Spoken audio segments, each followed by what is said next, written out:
이번 한 달 동안 때를 바라보는 믿음이라는 주제로 말씀을 나누고 있습니다. 우리 삶에 있어서 이 때, 시기는 참 중요합니다. 그 일을 할 시기, 그것을 할 때가 있다고 이야기합니다. 그러다 보니 그 시기를 놓치면 참 어려워지는 상황도 마주하게 됩니다. 우리가 걷고 있는 이 신앙의 여정에 있어서도 때는 참 중요합니다.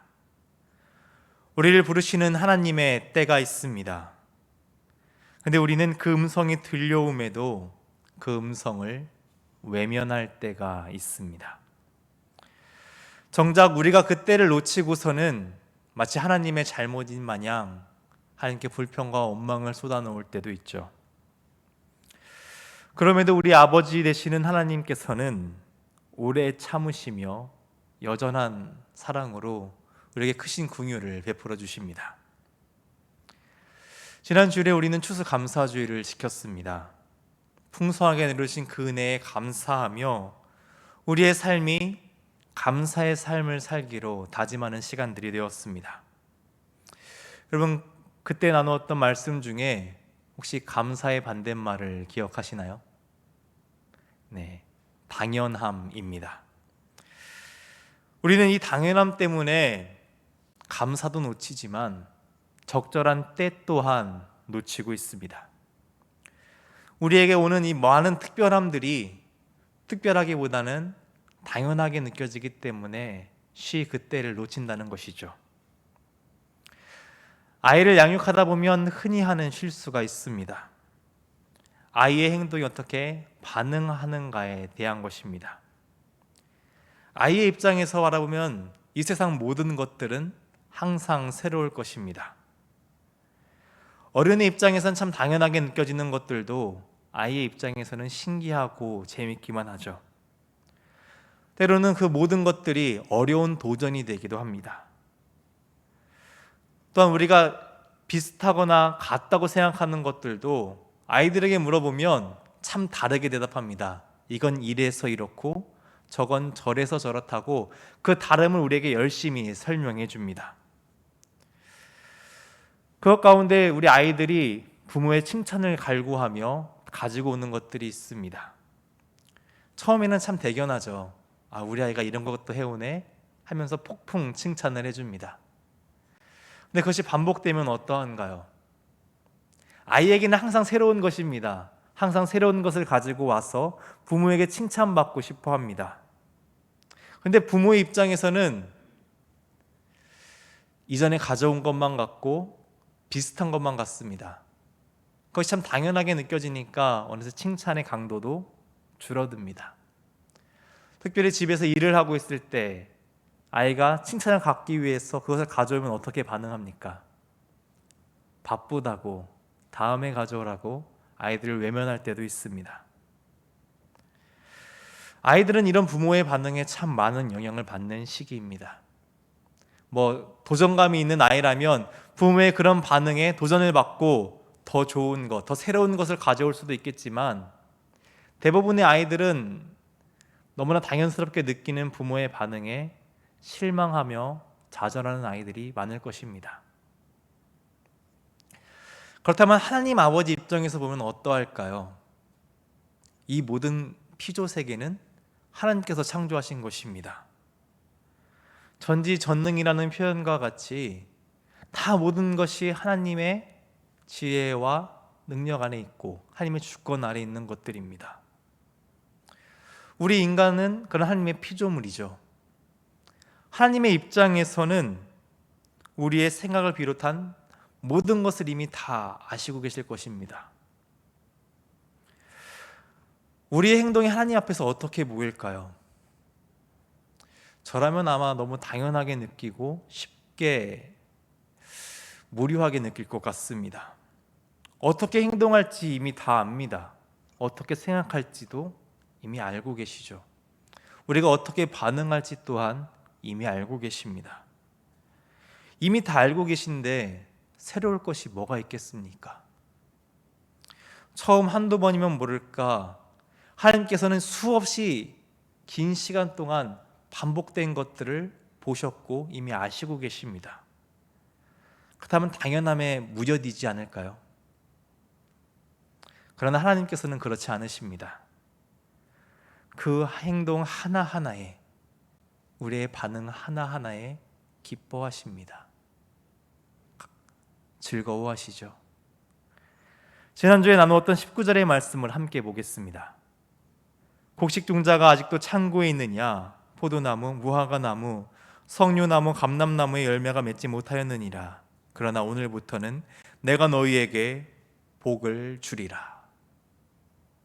아직 성전 재건이 끝나려면 많은 시간이 남았습니다.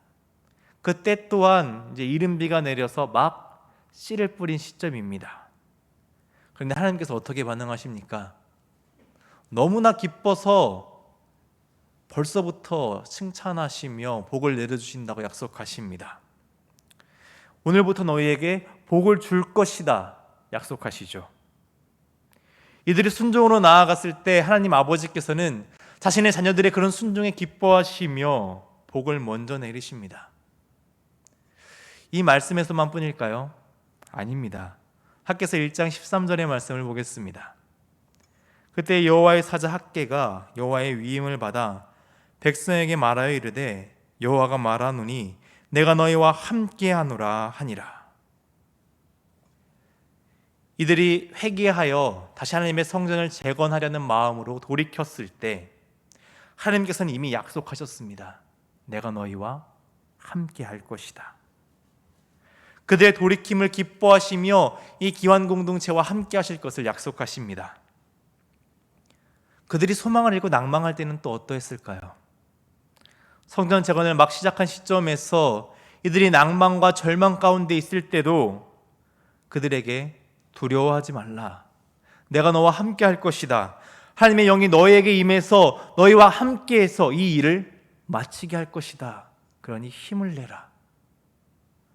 그 기초를 시작하는 그 시점에서도 하나님께서는 이렇게 격려하시며 그들의 삶을 기뻐하셨습니다. 이 모든 성전의 재건 현장에서 기환 공동체가 했던 것 이상으로 하나님께서는 기뻐하셨습니다. 작은 변화에 기뻐하시며 격려하시고 이들이 한 것보다 더 칭찬하시며 복을 부어주셨습니다. 이런 아버지가 바로 우리 하나님 아버지라는 것입니다. 죄의 종이 되어 죽어야만 했던 우리였죠. 그런데 아무런 공로 없이 하나님의 자녀로 삼아주십니다.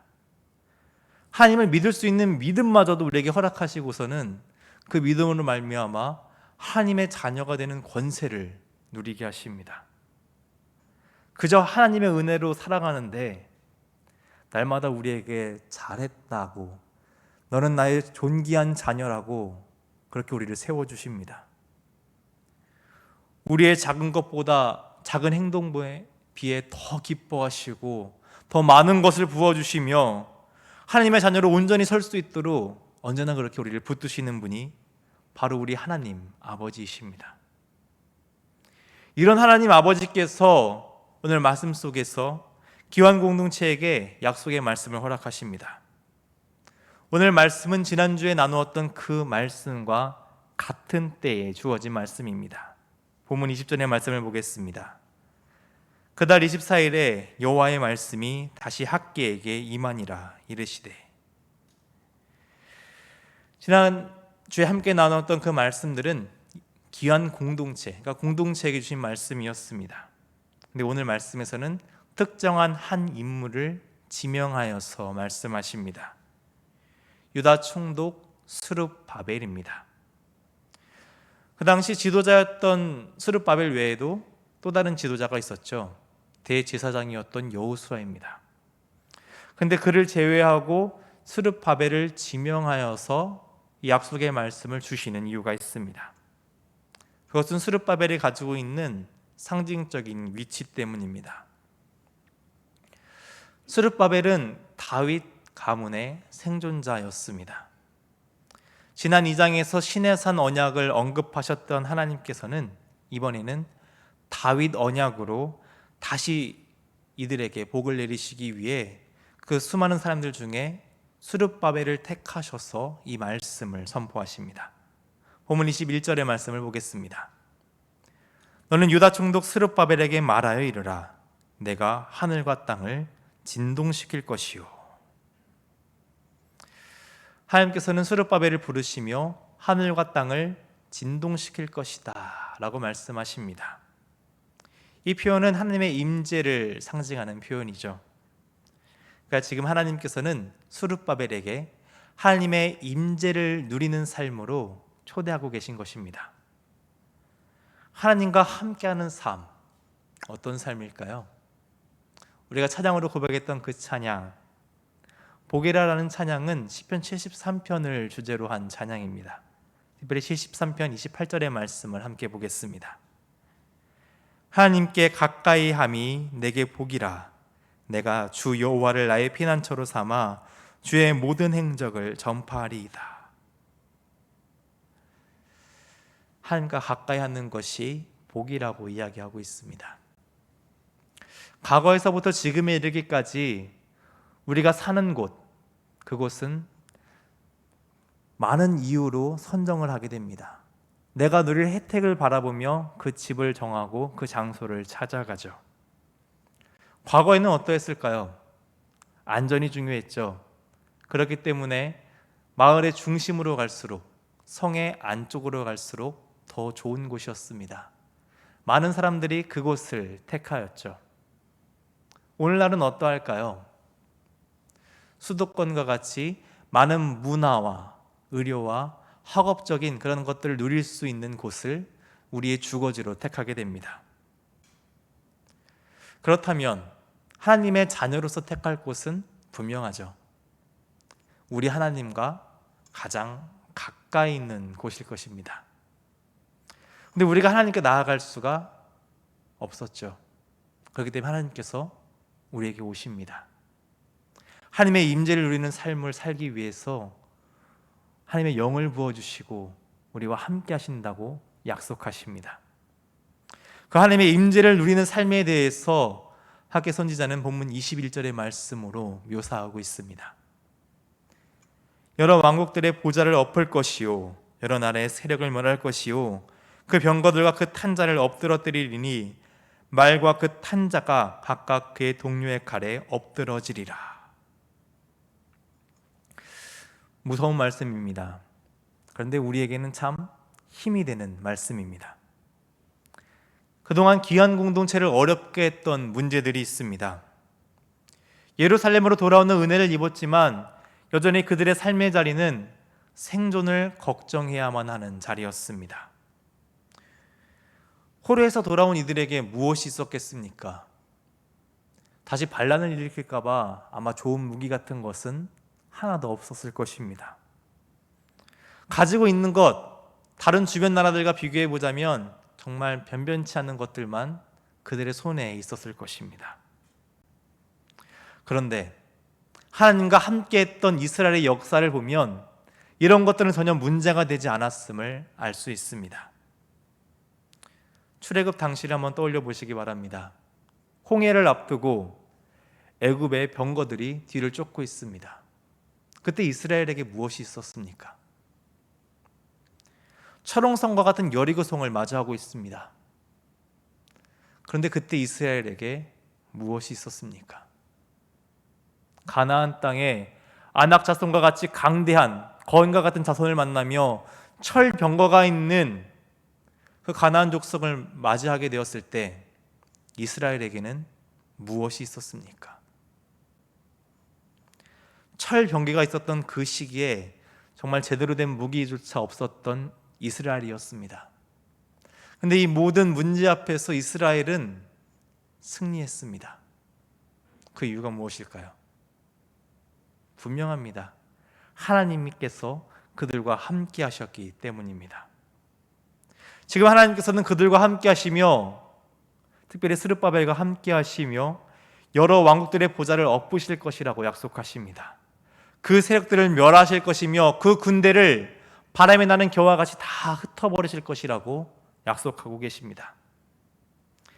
하나님의 임재를 경험하는 하나님의 백성 앞에 세상의 그 어떤 권세는 아무런 힘도 내세우지 못하고 다 그저 무너져 내릴 것이라는 것입니다. 다시 표현하자면 문제가 더 이상 문제가 되지 않게 하신다는 것이죠.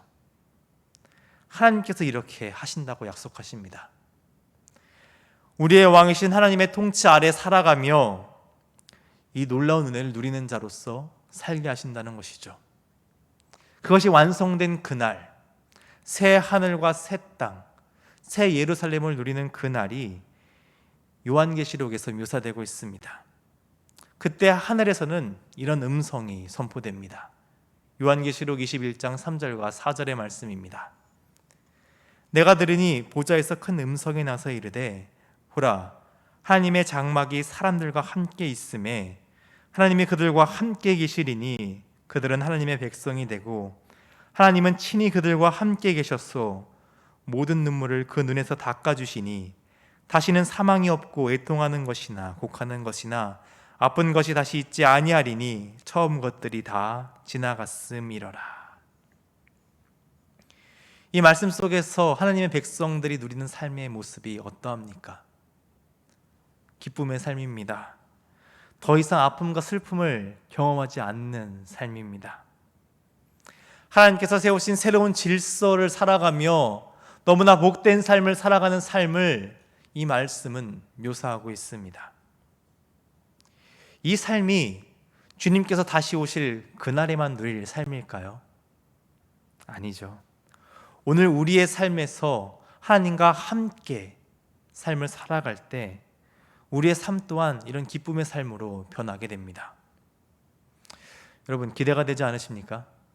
우리 하나님께서 이렇게 놀랍도록 부어주시는 그 복을 누리는 삶이 오늘 우리의 삶이라고 하나님께서는 말씀하십니다. 오늘 우리의 삶에 임재하셔서 우리의 삶을 이렇게 바꿔가실 것이라고 약속하시니 저는 너무나 기대가 되고 그날 참 꿈꾸게 됩니다. 얼마나 행복한 날입니까? 얼마나 기쁜 날입니까? 근데 그 날을 오늘 우리로 살아가게 하신다고 약속해 주십니다. 또한 하나님께서는 우리에게 하나님의 약속을 누리는 삶으로 초대하십니다. 본문 23절을 보면 하나님께서는 스룹바벨에게 약속의 말씀을 선포하십니다. 만군의 여호와가 말하노라, 스엘디엘의 아들 내 종 스룹바벨아, 여호와가 말하노라, 그날에 내가 너를 세우고 너를 인장으로 삼으리니 이는 내가 너를 택하였음이니라, 만군의 여호와의 말이니라 하시니라.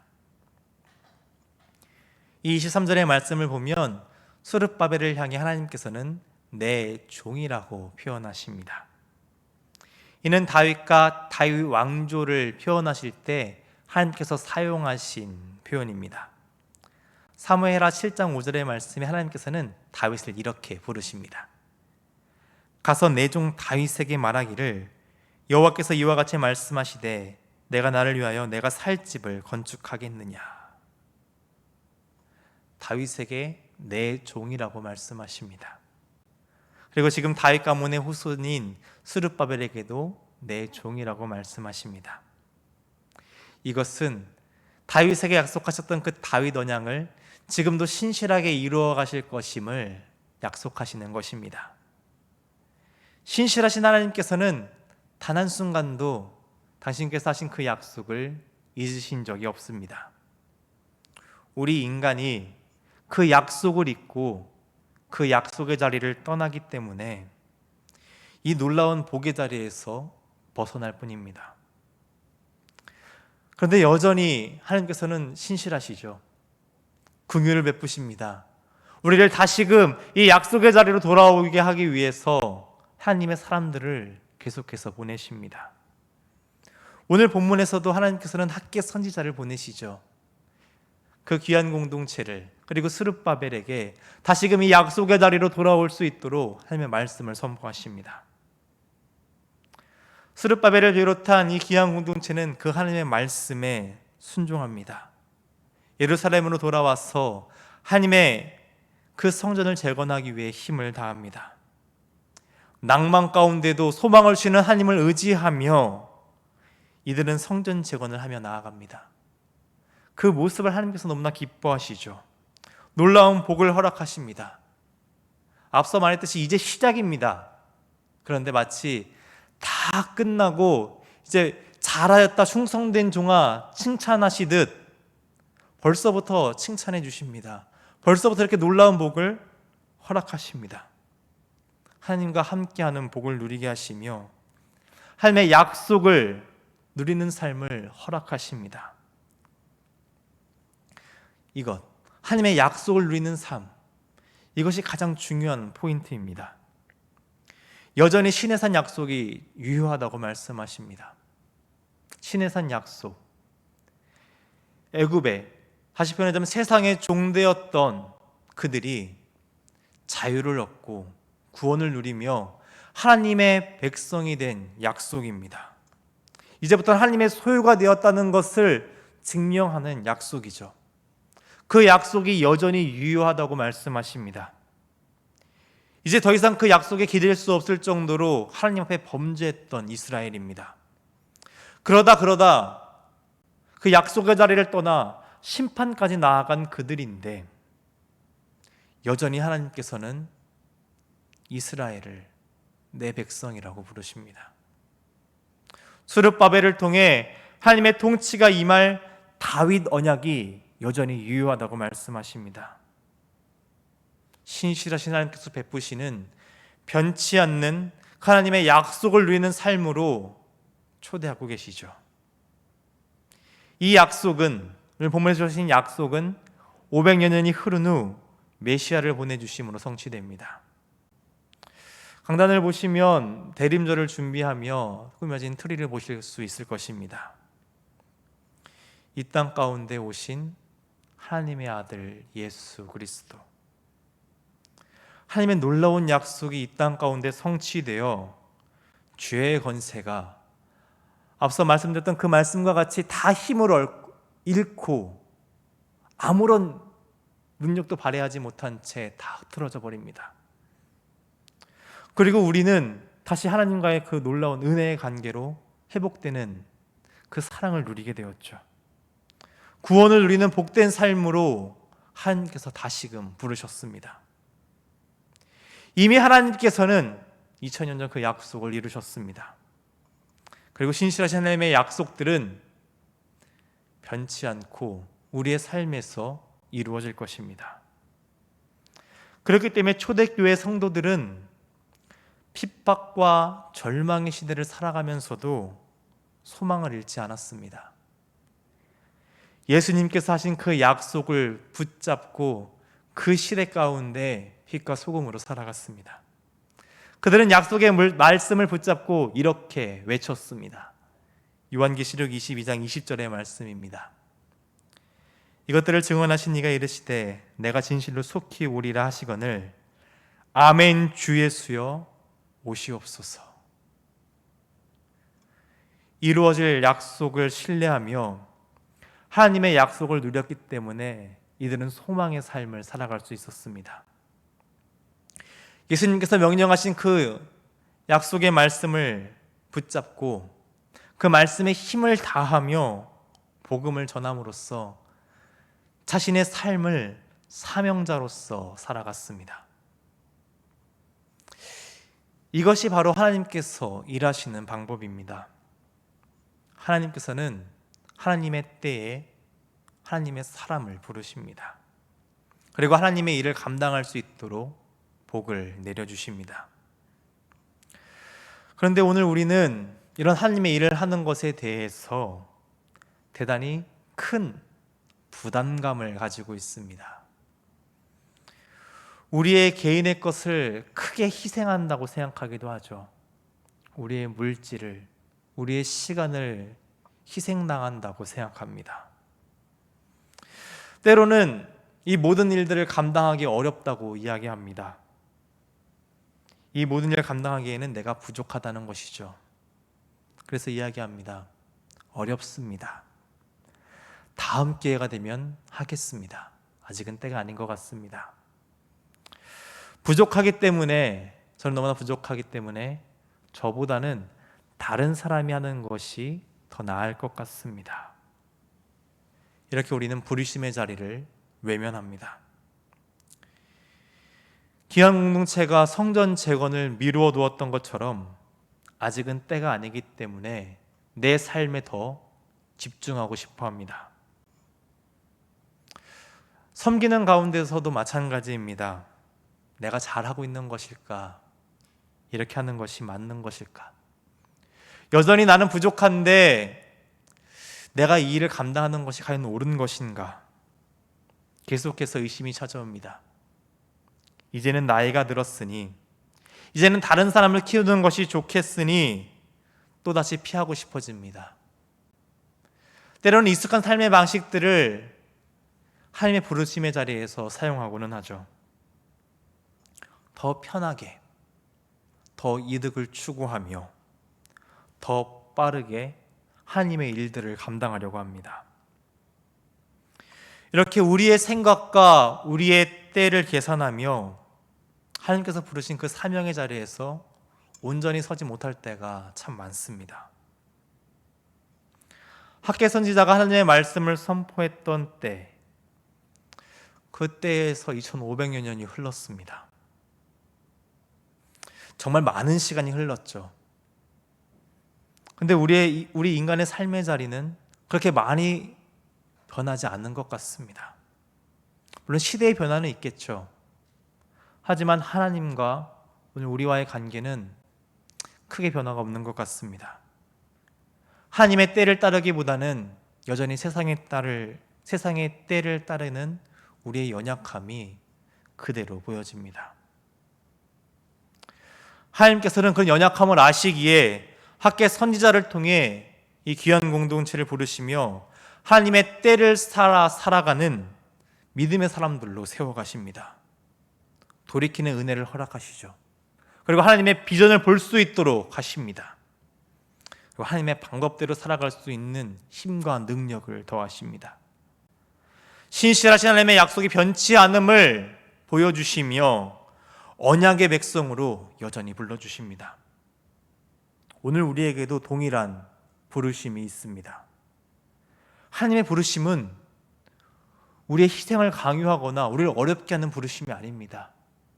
도리어 우리에게 복을 주시기 위한 부르심입니다. 아브라함을 부르셨을 때 어떻게 부르셨나요? 우리가 너무나 잘 알고 있는 말씀이죠. 너는 복이 될지라. 아브라함을 복으로 부르십니다. 그리고 오늘 우리 또한 복으로 부르십니다. 오늘 우리의 때가 그 부르심의 때, 하나님의 복을 누릴 때라고 이야기하고 계신 것입니다. 그 부르심 앞에 아브라함은 어떻게 나아갔습니까? 히브리서 기자는 이렇게 이야기합니다. 히브리서 11장 8절의 말씀입니다. 믿음으로 아브라함은 부르심을 받았을 때에 순종하여 장래의 유업으로 받을 땅에 나아갈새 갈 바를 알지 못하고 나아갔으며. 믿음으로 나아갔습니다. 순종하며 나아갔습니다. 그런데 아브라함은 그 갈 바를 알지 못하고 나아갔다고 이야기합니다. 알지 못합니다. 미지의 세계입니다. 그러나 아브라함은 그 발걸음을 내디딜 수 있었습니다. 하나님을 신뢰했기 때문이죠. 그 부르심에 순종하며 나아감으로써 아브라함은 복이 되었습니다. 그리고 그 복은 흘러서 우리에게까지 전해졌습니다. 오늘 우리가 믿음으로 하나님의 때를 바라봐야 함이 여기에 있습니다. 하나님의 부르심에 나아가는 자가 되어야 함이 오늘 말씀 속에 있습니다. 하나님께서는 우리의 순종에 너무나 기뻐하십니다. 우리의 헌신을 참 즐겁게 받으십니다. 오늘 우리는 믿음으로 하나님의 부르심에 순종하며 하나님의 그 때를 따라 사는 순종의 삶을 살아야 합니다. 그럴 때 우리의 순종과 헌신에 기뻐하시며 넘치도록 부어주시는 그 하나님의 기쁨이 되는 자녀가 될 수 있습니다. 가장 우리가 먼저 되어야 하는 것, 세상적인 높은 지위에 올라가는 것 아닙니다. 좋은 부모가 되는 것 아니죠. 우리가 가장 먼저 되어야 될 것은 세상의 그 모든 지위, 교회에서 그 모든 지위가 아니라 하나님의 기쁨의 자녀가 되는 것입니다. 하나님께서 주시는 그 복을 누리는 하나님의 그 사랑받는 자녀로 우리의 삶의 자리를 바꾸어 나가야 한다는 것이죠. 하나님께서는 그렇게 우리의 삶이 복된 삶이 되게 하시기 위해서 오늘도 변함없이 부르십니다. 사명자로서, 하나님께서 맡기신 일들을 감당하는 자로서 우리를 부르십니다. 그러면서 우리에게 그 삶을 살아갈 수 있는 능력과 힘을 부어주십니다. 오늘 우리를 부르시는 그 사명의 자리에 우리는 순종으로 나아가야 됩니다. 그 하나님의 음성에 흔쾌히 순종하며 헌신을 감당해야 됩니다. 그럴 때 하나님께서는 너무나 기뻐하실 것입니다. 이 기왕 공동체에게 복을 넘치도록 부어주셨듯이 우리가 그렇게 결단하며 나아갈 때에 우리가 한 것도 없지만 너무나 크게 기뻐하시며 우리의 삶의 자리를 복의 때로 만들어 가실 것입니다. 그렇게 때를 따라 우리를 도우시며 우리에게 넘치도록 복을 부어주시는 하나님의 기쁨의 자녀가 되는 그런 복된 삶을 사시는 여러분이 되시기를 주님의 이름으로 축원합니다.